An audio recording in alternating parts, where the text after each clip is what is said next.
انتم مهكرينها.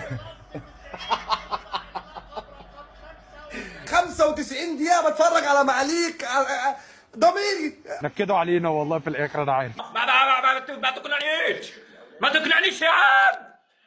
انتم مهكرين اللعبة مش طبيعي يا عم. مبروك والله العظيم مبروك. انا بقول لك من كل قلب مبروك.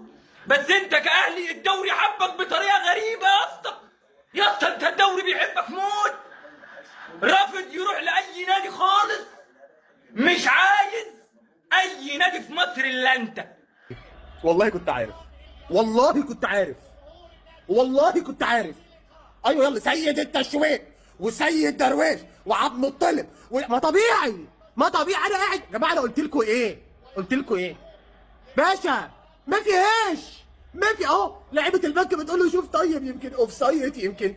ضميري وحش. انا راجل قليل الادب. انا هعمل ايه؟ انا خلاص الاهلي خسر الدوري.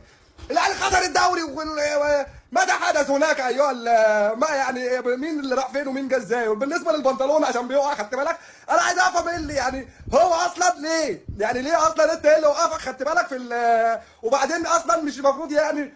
طب والنبي يعني حتى انت يرضيك؟ انت كمشجع اهلاوي انا راضي ذمتك، بذمتك يرضيك؟ يا نهار اسود، يا نهار اسود. انا عارف والله، والله عارف. لو ربنا فيلم والله لا. اقسم بالله حرام عليك، ده ما يحصلش والله العظيم في السحر.